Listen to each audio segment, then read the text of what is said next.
In ages long past, there was once a warrior who was both noble and brave beyond all measure.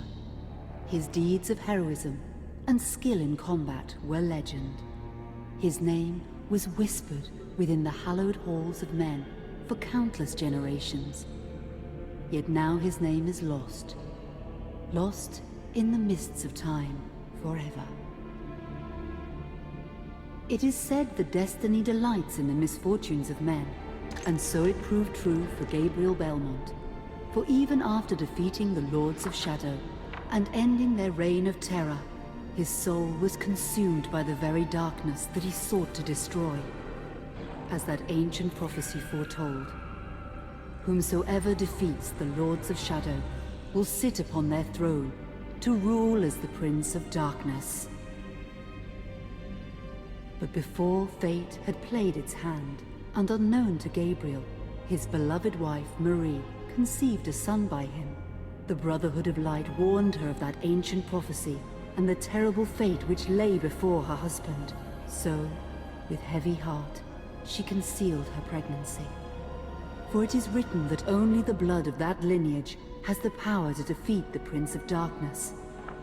Thus, when newly born, the child Trevor was hidden from his father and raised a holy warrior of the Brotherhood in secret, so that one day he would be ready to stand against his own blood, as foretold.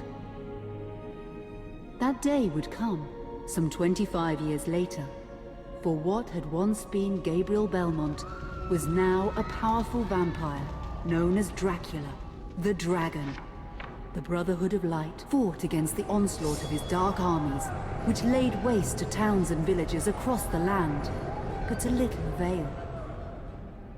Trevor was now fully grown to manhood, and the truth of his origin and destiny of the Belmont clan was finally revealed to him. So he set out to confront his father and end his family's shame forever. But Trevor failed and was mortally wounded in the confrontation with his father. He was no match for Dracula's terrible power. Yet, as he lay dying, Trevor finally revealed his true identity. Dracula was driven mad with grief and rage over the revelation. He desperately sought to save his dying son by giving him his own lifeblood. But it was too late, or so he thought.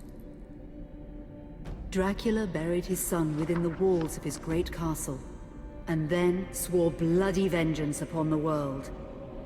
Raising an army of creatures beholden only to him, he struck with fury and merciless cruelty at humanity.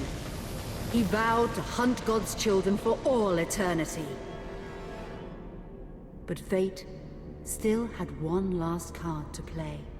Dracula's blood had power, and that power now coursed through the veins of his dead son, slowly reviving him over many years, until one night he emerged once more into the world, not as a man, but as a creature like his father.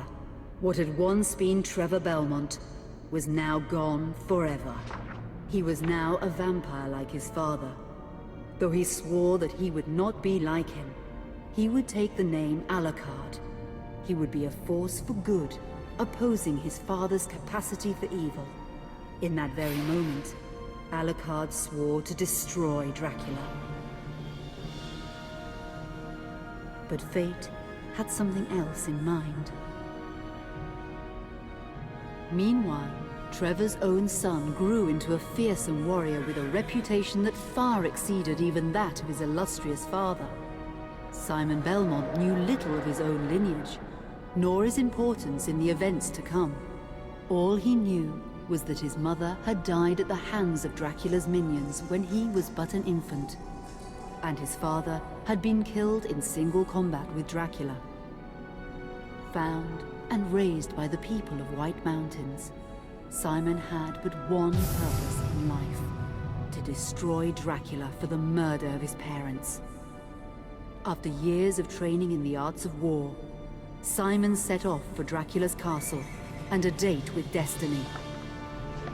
Once in the castle, Simon met Alucard, and knowing little of the true identity of his companion, joined forces with him. Blood bound them together, And fate took a hand once again, as finally they met their dreaded foe in mortal combat.